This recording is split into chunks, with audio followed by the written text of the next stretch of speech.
le titre du message ce matin, vous allez voir, c'est que quand le diable frappe pour accuser, appelle ton avocat. Quand le diable frappe pour t'accuser, appelle ton avocat, il s'appelle Jésus. Il est toujours disponible 24 heures sur 24, 7 jours sur 7. Tout ce que tu as à faire, là, c'est croire en lui. Remets-lui ta cause, puis fais-y confiance pour le reste. Il est bien fidèle, puis lui, il gagne tout le temps. Toutes les causes, il gagne.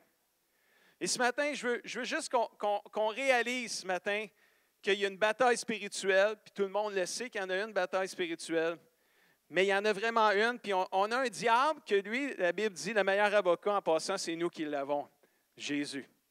Le meilleur avocat pour les causes spirituelles, c'est Jésus. Allons vers lui, il gagne tout le temps. Jean 10, vous connaissez ce texte-là, la Bible dit, le voleur vient seulement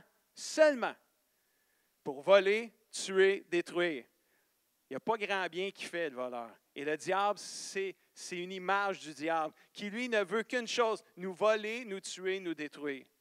Moi, dit Jésus, je suis venu pour que les gens aient la vie et que cette vie soit abondante et pleine de vitalité. Quand le diable frappe, son but, c'est faire mal. Je dirais même, son but, c'est faire vraiment très mal. La Bible dit du diable, une belle définition là, que vous devriez prendre en note, Jean 8, 44. Votre père, le diable, c'est l'esprit du mal. Et vous voulez faire ce que votre père céleste, pas céleste, votre père désire. Laisse juste voir si vous suiviez. Lui, c'est un assassin, le diable, depuis le début. Il n'est jamais resté dans la vérité parce qu'il n'y a pas de vérité en lui. Sa façon normale de parler, c'est de dire des mensonges. En effet, c'est un menteur, mais pire que ça, c'est le père du mensonge. Première déclaration ce matin, le diable, c'est un trompeur qui attaque nos pensées avec des mensonges. Bien avant de frapper, le diable va rôder. Et il va attendre un moment favorable pour tromper, afin de faire mal jusqu'à tuer notre vie spirituelle et même notre foi d'un enfant de Dieu. La Bible dit dans 1 Pierre 5,8, vous connaissez ce texte, « Ne vous laissez pas distraire, soyez plutôt sur vos gardes. Soyez vigilants, votre adversaire, le diable, qu'est-ce qu'il fait? Il rôde autour de vous comme un lion rugissant qui... J'essaie de grogner, là, mais c'est de ruger, je ne sais pas. Je ne suis pas un bon grogneux. Mais il cherche quelqu'un à dévorer. Tu sais, il rôde, là, puis je ne suis pas capable de faire le son, mais anyway, il rôde pareil, là. Peut-être c'est le même de la main. Mais il rôde. Puis là, il essaye de faire du bruit, mais je pense qu'il n'essaye pas d'en faire trop, là, parce qu'il ne veut pas qu'on le voit trop. Là. Fait que là, il cherche des moments favorables où on est vulnérable pour pouvoir venir nous tromper puis nous mentir. C'est exactement ça qu'il a fait dans le Jardin d'Éden avec Adam et Ève. Il rôdait. Il avait la forme d'un serpent, nous dit la Bible. Il rampait plutôt. Mais il se tenait proche, il a attendu un moment favorable où Ève était vulnérable.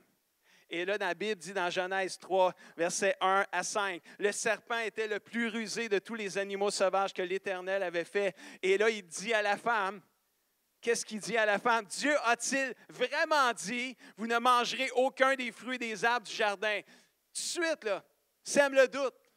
Première chose qu'il dit, Dieu a-t-il vraiment dit? Puis là, la femme, elle répond au serpent, puis elle dit, nous mangeons du fruit des arbres du jardin, tous les fruits, mais il y en a un, là, le fruit de l'arbre qui est au milieu du jardin, l'arbre de la connaissance du bien et du mal. Dieu a dit, vous n'en mangerez pas et vous n'y toucherez pas, sinon vous allez mourir.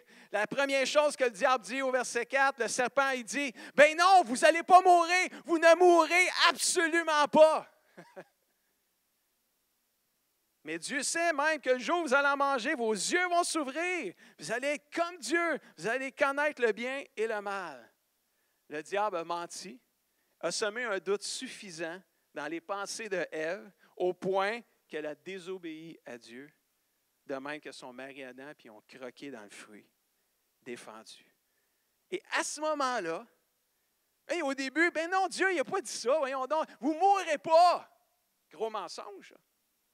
Elle vient dire que Dieu leur a dit que s'ils mangeaient ce fruit-là, ils étaient pour mourir. Lui, il dit non, vous ne mourrez pas. contredit, il a menti. Là. Mais la manière qu'il le dit, ça l'a séduit Ève au point qu'elle a... Puis quand ils ont désobéi, le diable a frappé. Au début, il a trompé.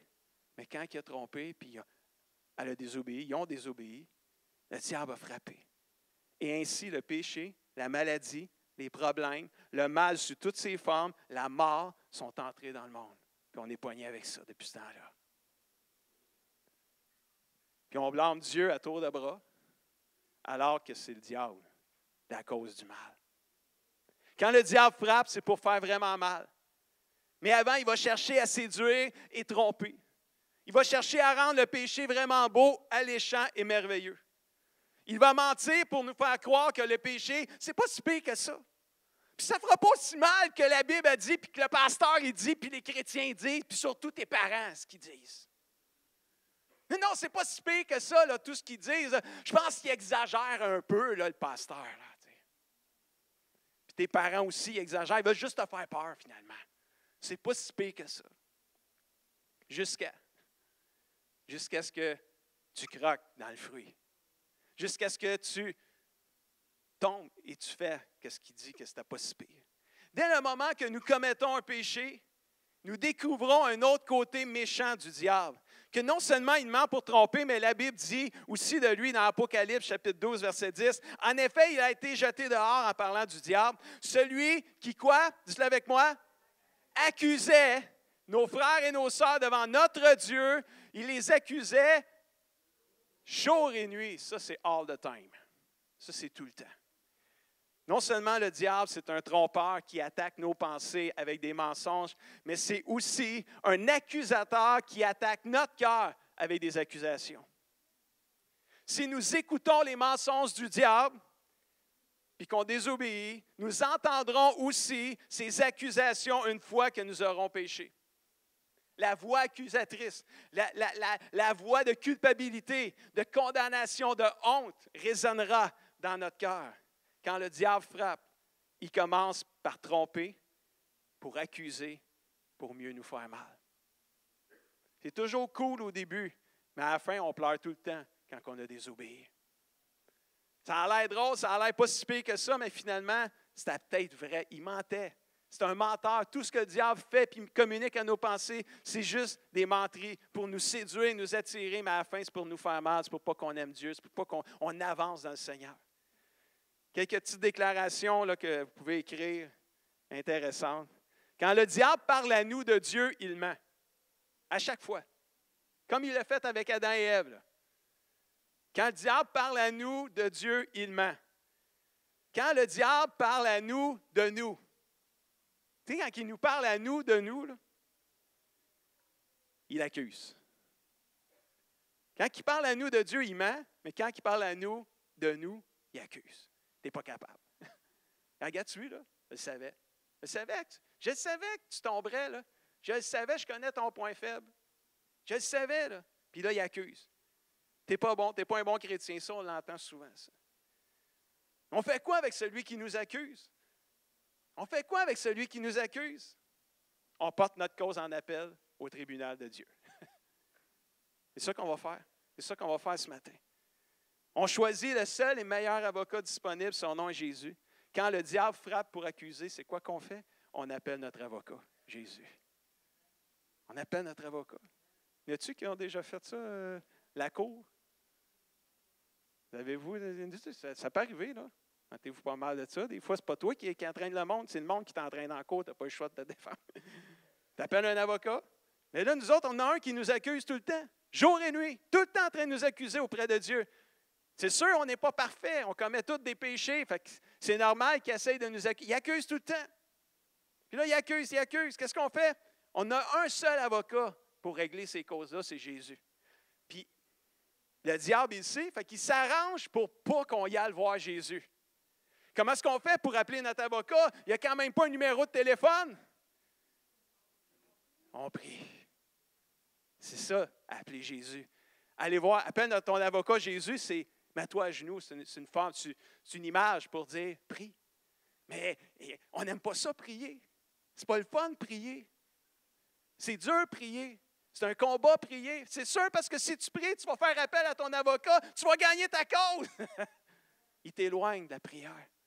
Fait qu'il essaie de ne pas te donner le goût pour prier, pour pas que tu y ailles. Il ne veut surtout pas que tu y ailles prier. Fait qu'il ne voulait sûrement pas que je le dise un matin pour pas qu'on ait de son, pas que j'aille de micro pour vous le dire. Mais j'aurais crié de toutes mes forces, de tous mes poumons, puis le dernier en arrière m'aurait entendu ce matin pareil. Je ne me serais pas laissé arrêter par ça, pantoute. Puis Alex, avec sa guitare acoustique, on aurait chanté pareil. On se l'était dit, anyway, on a un drum, vous aurez entendu piocher, mais c'est pas grave, on aurait loué Dieu pareil. On ne se serait pas arrêté pour le son. Wow! Quand le diable frappe pour accuser, on appelle notre avocat, Jésus. 1 Jean 2, 1. Mes enfants, je vous ai écrit pour que vous ne commettiez pas de péché. C'est le désir de tous les chrétiens. Y a-t-il un chrétien ici là, qui a le goût de pécher? J'ai tellement le goût de pécher. Non. On n'a pas ce goût-là parce qu'on aime Dieu. On ne veut pas pécher. On veut s'éloigner du péché. Puis honnêtement, on ne veut pas prêcher. On s'encourage. On vient à l'Église pour ça, pour éviter de pécher. Mais si quelqu'un en commet, ça va arriver. Qu'est-ce qu'on a? On a quoi? Dites-le avec moi. Un avocat. Là, ce n'est pas un fruit, là. C'est un vrai avocat, là. Le vrai avocat là, qui vient à notre défense, qui nous défend. Nous avons un avocat près du Père. Il s'appelle Jésus-Christ, le juste. Alléluia. On a le meilleur avocat disponible, Jésus-Christ. Quand on dit oui à Jésus, on peut être assuré qu'il viendra à notre défense auprès de Dieu d'une manière surnaturelle. Quelqu'un dit Amen ce matin. Wow! Wow, wow, wow. C'est seulement Jésus qui peut nous rendre justes devant Dieu le Père, le juste juge. La Bible dit dans Romains 5, verset 9, « Puisque nous sommes maintenant déclarés justes, grâce à son sacrifice pour nous, le sacrifice de Jésus, nous serons à plus forte raison sauvés par lui quand la colère va venir à la fin du monde. » Wow! Quelle bonne nouvelle ça ce matin! Pasteur Raymond prêchait la semaine passée, il y a 2 semaines, il disait « L'Évangile, c'est la bonne nouvelle. Prêcher l'Évangile, c'est prêcher la bonne nouvelle. » Mais ce matin, là, je prêche l'Évangile. Je prêche la bonne nouvelle. Jésus, c'est le seul qui est capable de nous rendre justes devant le Père. Le péché nous salit, mais Jésus nous purifie. Alléluia. C'est le seul. C'est pour ça que quand le diable nous accuse après avoir péché, appelle ton avocat Jésus. C'est le seul qui peut t'aider anyway. C'est le seul qui peut libérer ton cœur. C'est le seul qui peut te justifier devant le Père. Ça, c'est vraiment une bonne nouvelle. Oui, le diable veut frapper pour nous faire vraiment mal, mais il faut se rappeler qu'on a le plus grand avocat en Jésus pour venir à notre défense. J'aimerais vous montrer ce matin une vision que le prophète Zacharie dans l'Ancien Testament a reçue et qui illustre à l'époque qui illustrait prophétiquement ce que Jésus fait maintenant pour nous. C'est dans Zacharie, chapitre 3, versets 1 à 3, tout juste vers la fin de l'Ancien Testament. Puis ça dit ceci, on va lire le texte ensemble. « Le Seigneur me fait voir le grand prêtre, le leader spirituel qui s'appelait Josué. Il est debout devant l'ange du Seigneur, et là, Satan, l'accusateur, se tient à la droite de Josué pour faire quoi? L'accuser. C'est rien que ça qu'il sait faire, jour et nuit. L'ange du Seigneur dit à l'accusateur que le Seigneur te fasse taire, Satan. Oui, qu'il te fasse taire, celui qui a choisi Jérusalem. Est-ce que Josué n'est pas comme un morceau de bois tiré du feu? Josué, debout devant l'ange, est couvert d'abyssal. Et là, on voit dans la vision que Zacharie a eue 4 personnages. Le diable, qui est l'accusateur, comme toujours. Dieu, qui est le juge. Josué, qui est comme, là, dans le texte, c'est le grand prêtre, c'est le leader spirituel, c'est le chrétien, qui est l'accusé. Et tu as l'ange du Seigneur qui représente Jésus. Le diable cherche à accuser Josué parce que celui-ci est couvert d'abyssal. Et l'abyssal représente la saleté, le péché qui nous salit. Et il fait la même chose, le diable, aujourd'hui avec nous. Il n'a pas changé du tout. Il nous accuse continuellement. Aussitôt que tu commets un péché, sa voix accusatrice se fait entendre. Tu as menti. Tu as triché à l'école.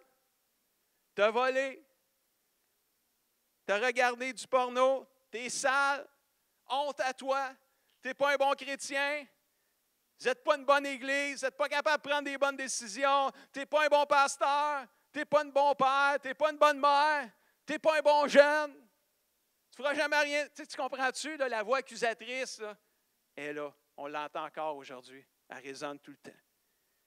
Puis dans le fond, il a raison dans un sens, parce que Josué, dans l'histoire, le grand prêtre, le leader spirituel, il était recouvert de saleté. Il était comme vraiment coupable. Et là, il lui accuse jusqu'à quoi? Jusqu'à l'intervention de l'ange du Seigneur dans l'histoire. Quand Jésus intervient, c'est terminé les accusations. C'est pour ça que quand le diable, il frappe pour nous accuser, appelle ton avocat. Appelle Jésus. Oui, appelle-les. Parce que quand Jésus va intervenir, il ne pourra plus t'accuser. Pourquoi?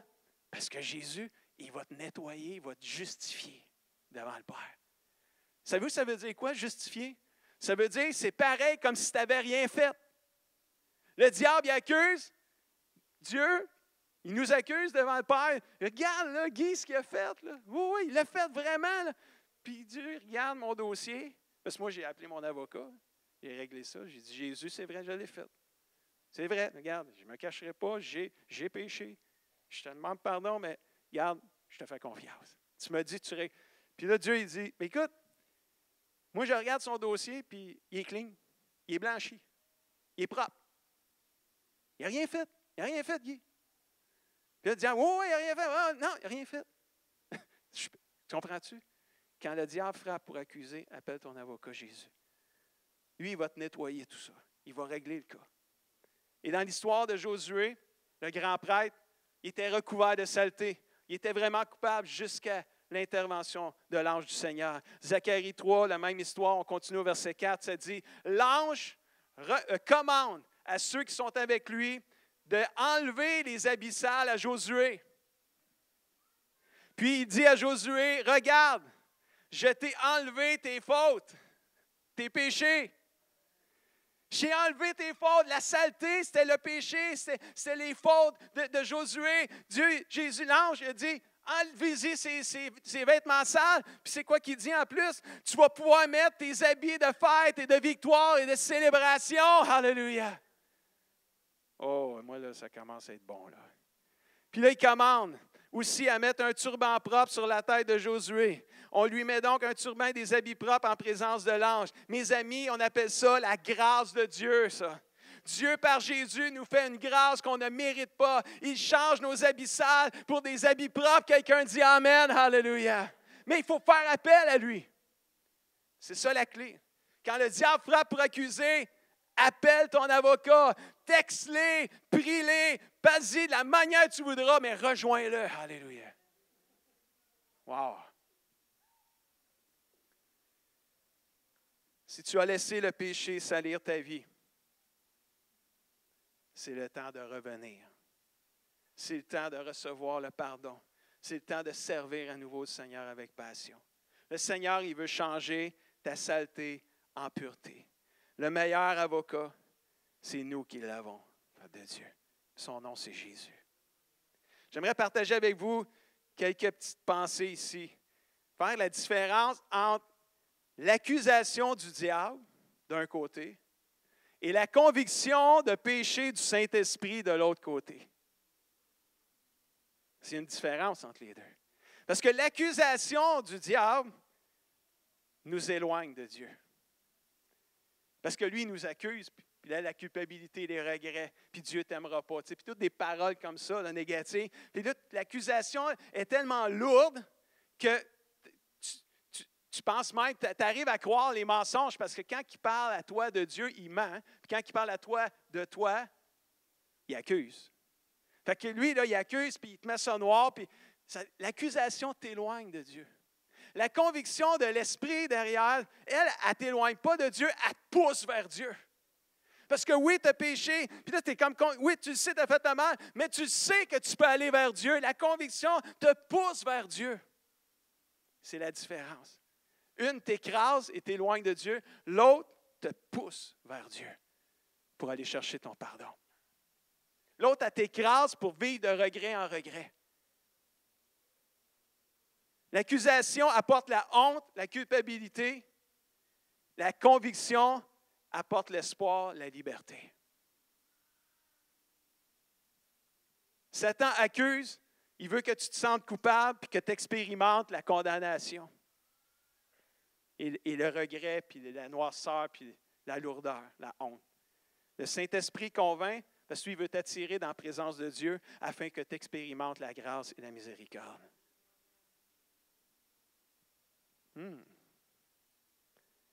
1 Jean 1, verset 9. Dieu fait ce qu'il promet. On l'a chanté ce matin. Dieu est fidèle. Et il est juste. Si nous avouons nos péchés, il nous les pardonnera. Et le sang de Jésus, son Fils, qu'est-ce qu'il fait? Il nous purifie de quelques-uns des péchés. Non, tous les péchés. Et moi, je veux vous encourager, peuple de Dieu. Si vous péchez, puis que vous entendez la voix accusatrice du diable, puis c'est lourd, puis c'est pesant, c'est juste une lumière jaune, rouge, vert. Mettez la couleur où vous voulez de la lumière. Là. C'est juste un rappel d'appeler votre avocat. Si vous sentez la culpabilité, la condamnation, la honte, c'est juste un rappel de dire, il faut que j'appelle Jésus. Faut que j'appelle Jésus. Il faut que j'y aille voir Jésus. Jésus, il va changer ma lourdeur en légèreté. Il va prendre mon fardeau, il va me pardonner, il va me justifier. Puis devant le Père, c'est pareil comme si je n'avais rien fait. Je vais être libéré. Parce que la Bible dit, il n'y a aucune condamnation pour ceux qui sont en Jésus-Christ, pour ceux qui se tournent vers lui quand ils commettent le mal.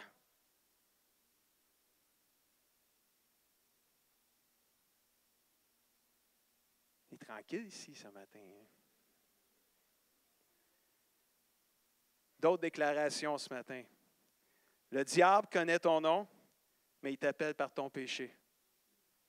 Hey, le rebelle. Et au lieu de t'appeler Guy, hey, le rebelle.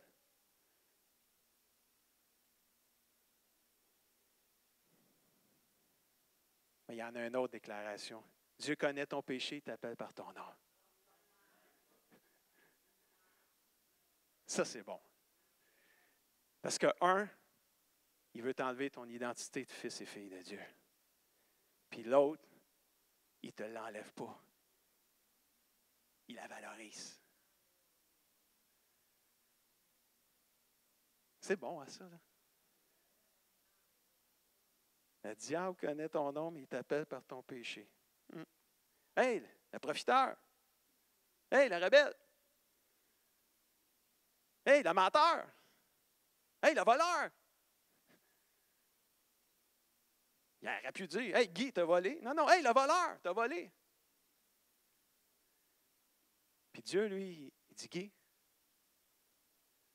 t'as volé. Oui, je le sais. Puis là, on règle ça. Ça me fait penser au fils prodigue. Quand je pense à ça, je pense au fils prodigue dans Luc 15. On connaît toute l'histoire du fils prodigue. Le fils qui a reçu à un jeune âge l'héritage de son père, la partie qui lui revenait parce qu'il l'a demandé. Puis on sait, il est parti, il a tout dépensé l'argent de l'héritage dans la débauche que nous dit la Bible. Dans toutes les affaires pas bonnes, toutes les affaires mauvaises. Puis à la fin, il a tout dépensé, il ne restait plus rien. Et tout ce qu'il faisait, là, c'est qu'il mangeait la bouffe des cochons, nous dit la Bible. Ça allait vraiment pas bien. Et là, il était désespéré, tellement désespéré que là, à un moment donné, il est revenu un peu à lui-même. Puis là, il avait honte, il était honteux devant tout ce qu'il avait fait. Il savait qu'il avait tout dépensé l'héritage de son père, il ne restait plus rien, mais il avait surtout dépensé dans les mauvaises affaires. Et là, il est comme découragé, il n'y a plus rien. Il est comme un itinérant avec les cochons. Puis là, il dit, finalement, j'étais quand même bien chez mon père. Là. Je vais retourner voir mon père, mais je vais retourner comme un esclave dans la maison de mon père. Pas comme un fils, parce que je suis même plus digne d'être appelé un fils. Tu vois, là, le diable, il met ça beau, c'est cool, c'est pas grave le péché. C'est pas si grave que la Bible dit puis que les autres disent. Mais regarde l'histoire du fils prodigue, là. Puis il se ramasse, il a honte, il ne se sent même plus digne d'être le fils de son père. Puis son père, lui, ben, il ne sait pas comment est-ce qu'il pense, là, le fils. Là. Pour moi, son père, peut-être qu'il pense que son père ne veut même plus le voir, là, peut-être, parce qu'il n'a pas été gentil, le fils. Là. Il est parti et il n'a pas donné de nouvelles à rien. Là. La Bible nous dit que le père était toujours en train de regarder, voir si le fils reviendrait. Là. Mais le fils, il ne revenait pas. Ça a pris du temps avant qu'il revienne. Mais il ne désespérait pas. Puis à un moment donné, il a vu le fils revenir de loin. Puis là, il est couru après. Ils se sont jetés au cou. Puis là, la Bible dit, dans Luc 15, verset 21, nous dit, alors le fils dit à son père, Papa, j'ai péché contre Dieu, j'ai péché contre toi, je le sais, là, j'ai honte, je ne mérite même plus d'être appelé ton fils, traite-moi comme un esclave. Puis le père, il dit à ses serviteurs, vite, apportez quoi? Le plus beau vêtement, puis habillez mon fils. Alléluia! Oh, c'est trop beau ça. Mettez-lui une bague au doigt, des sandales aux pieds, amenez le veau gras, c'est le party célébration. Le Père n'a pas dit, venez habiller mon rebelle, venez habiller mon débauché, venez habiller mon profiteur, venez habiller le pécheur. Il a dit non, venez habiller mon fils. Alléluia. Ça, c'est powerful, ça. Ça, c'est puissant, ça. C'est puissant, ça. On va y enlever son linge sale. Amener les plus beaux vêtements, les propres. Peut-être que des fois, tu as péché. Puis la voix accusatrice du diable est venue. Puis elle t'accuse. Puis tu te sens même plus digne d'être un fils ou une fille de Dieu. Il est temps que tu reviennes. Si tu es comme ça, là, désespère pas, appelle ton avocat. Ça veut dire quoi, ça? Ça veut dire commence à prier. Puis parle à Jésus. Ça presse. Jésus, viens restaurer mon identité de fils et fille de Dieu. Oui, j'ai péché contre toi. Je ne suis pas digne, mais je viens à toi quand même. Puis vous allez voir que la dignité, Dieu il va vous la redonner. Comme le fils prodigue. Il n'aurait pas dû recevoir des vêtements propres. Mais quand Jésus intervient, c'est ça que ça fait. Quand tu appelles Jésus, ton avocat, pour qu'il vienne défendre ta cause puis t'avoue ton péché, c'est ça que ça fait. Il enlève ton linge sale puis il te donne un vêtement propre. Alléluia. Ça, c'est bon, là. Ça, là, ça devrait nous aider, comme chrétiens, à être des chrétiens victorieux. Des chrétiens qui sont fiers d'être chrétiens. Mais le diable, il frappe, il rôde, il frappe, il trompe, il accuse. Il nous compte toutes sortes de menteries. Puis on y croit. Puis là, on est abattu, on est down, on est découragé. Si tu es down, tu es découragé puis tu es abattu, c'est juste un signal pour appeler ton avocat Jésus. C'est juste un rappel. Si tu ne te sens pas bien dans ta vie chrétienne, pointe pas les doigts à tout le monde, va juste appeler Jésus, il va régler ta cause. Il va intervenir, il va enlever ton habit sale, il va te donner un habit propre. Pareil comme si tu n'avais jamais été découragé avant. Hey, ça, c'est hot, ça. Là. C'est bon, ça. Quand le diable t'accuse pour te dire que tu es un échec, tu devrais avoir honte. On devrait faire comme Jésus, il est écrit. Il est écrit dans 2 Corinthiens 5, 21 que grâce à Jésus, je suis devenu justice de Dieu. Hey, tu ne peux pas faire grand-chose, mon pit, là. J'ai peut-être tombé, mais je ne suis pas un échec. Je suis justice de Dieu grâce à Jésus. Je suis encore un fils de Dieu. Quand le diable t'accuse pour te dire, « Ah, as-tu vu ce que tu as fait? Là? Dieu est en train de te punir, c'est ça qu'il est en train de faire. » Hey, ça, c'est un grave mensonge.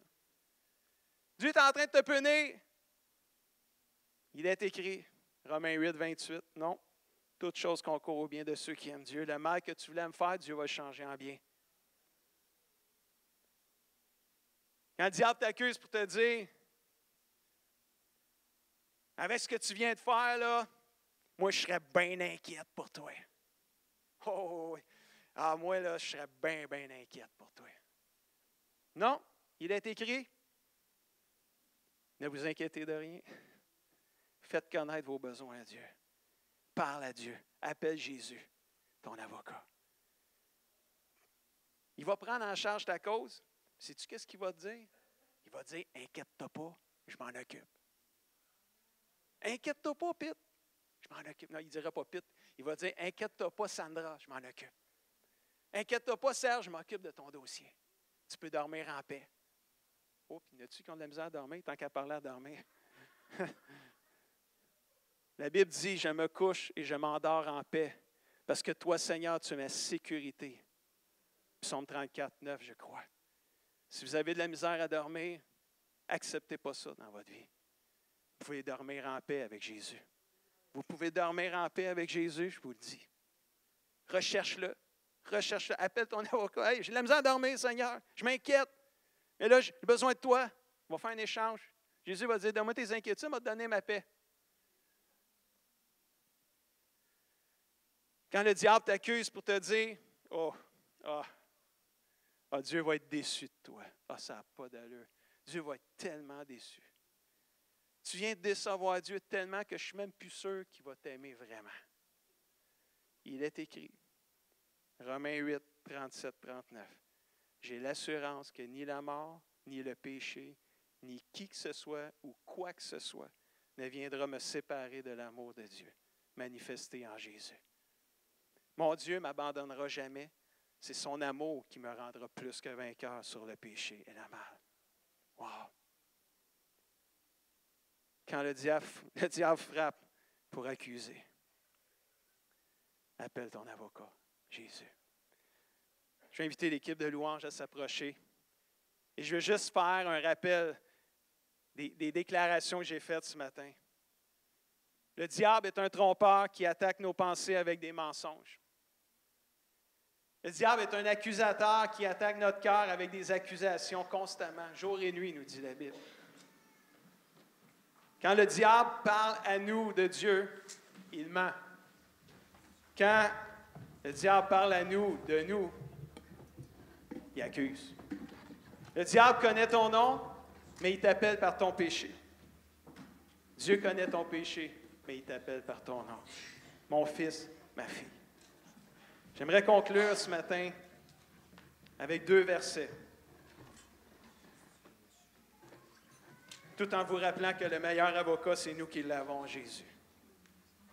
Mais le diable, il va essayer de tout faire pour ne pas qu'on se tourne vers lui.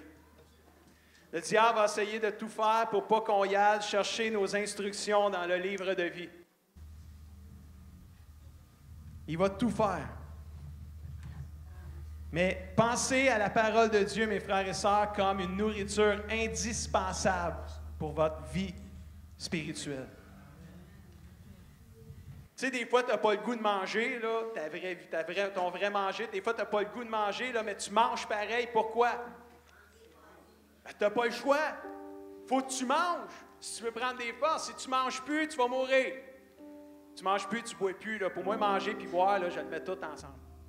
Mais la parole de Dieu, là, c'est comme une nourriture spirituelle. Tu n'as peut-être pas toujours le goût de la lire. Mais lis-la pareil. Paye supplé, fais-la jouer dans ton cellulaire. Mais fais-la jouer comme tu... Je le dis souvent, là, mais je le dis encore, parce que l'ennemi, il essaie tout le temps de nous garder loin de ce livre-là. La Bible dit que ce livre de la loi ne s'éloigne point de toi. Pourquoi? Parce que tu vas réussir dans tout ce que tu vas entreprendre. Josué 1,8, que ce livre de la loi, de la parole ne s'éloigne point de toi. Au contraire, garde-la jour et nuit, médite-la jour et nuit, pense-y jour et nuit, parce que dans tout ce que tu vas entreprendre, tu vas réussir. Est-ce quelqu'un qui veut échouer dans la vie? Personne. Que ce livre-là ne s'éloigne point de toi. C'est un livre précieux. Et quand j'entends les gens dire, aujourd'hui, on ne la lit plus, notre Bible, ça me fait tellement mal. Ça me déchire le cœur. Le cœur de pasteur, le cœur de chrétien, le cœur d'enfant de Dieu, ça vient me chercher parce que la vie est dans ce livre. La parole de Dieu, elle est vie et lumière. Jésus s'est défendu contre le diable qui avait frappé pour le tenter avec la parole de Dieu. Il est écrit. Mais si c'était écrit pour Jésus, c'est écrit pour nous aussi. Puis on a besoin de se servir du livre de vie. Puis là, le diable, il en profite. Tu lisais pas ta Bible, tu nourrissais pas ton âme, puis là, il t'accuse encore. T'as-tu vu le chrétien que t'es? Hein? T'es même pas capable, puis là, il te décourage, il te met à terre. Là, ça fait quoi? T'écoutes ses menteries, ça te met à terre, tu mets à terre les autres qui sont autour de toi. On s'influence mutuellement. Imagine-toi quand tu arrives avec un chrétien qui est craqué. Un chrétien craqué, il craint les autres. Ah, ça existe-tu un chrétien craqué? Ben, un chrétien craqué, c'est un chrétien allumé pour Jésus d'abord. Un chrétien allumé, il allume. Un chrétien éteint, il éteint. Mais c'est vrai pareil, ça.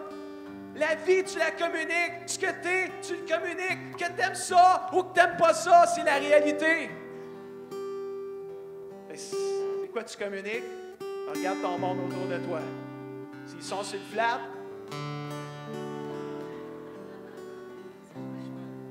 ben, va chercher la gonfleuse, puis gonfle-toi, puis être sur le flat. Va chercher la vie. Bon. Je mets un peu d'humour, mais je pense qu'on se comprend là-dedans. Moi, à la fin, je ne veux pas que tu te sentes coupable parce que tu es sur le flat. Je veux juste que si tu sens que tu es sur le flat dans ta vie chrétienne, appelle ton avocat Jésus. Viens à Jésus. Moi, matin, c'est juste ça le message. Viens à Jésus. Appelle Jésus, c'est venir, c'est prier, c'est pas-y. C'est comme Jésus va toujours te défendre si tu viens à lui. Toujours, toujours, toujours. Écoutez bien ce verset-là ici. Ésaïe 54, 17. Aucune arme faite pour t'attaquer ne peut te faire de mal. Oh, quelqu'un dit amen à ça. Oh, oui, monsieur. Si quelqu'un veut t'accuser au tribunal, tu pourras prouver qu'il a tort.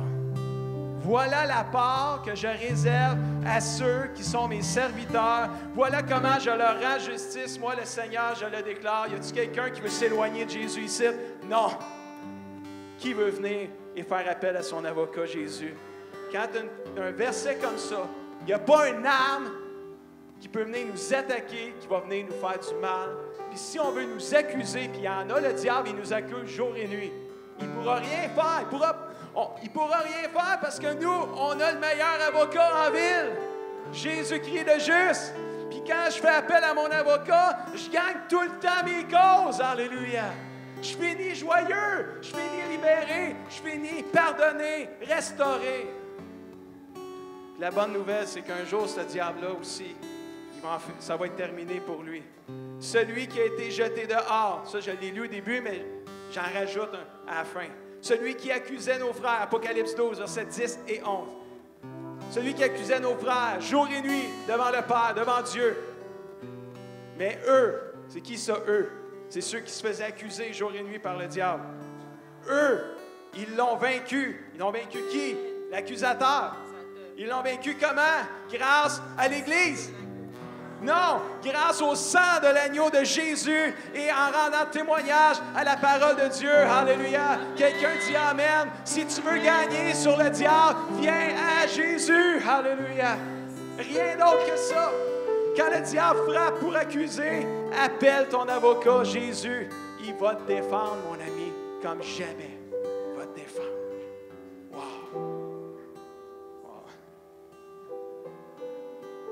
Le meilleur avocat, c'est nous qui l'avons.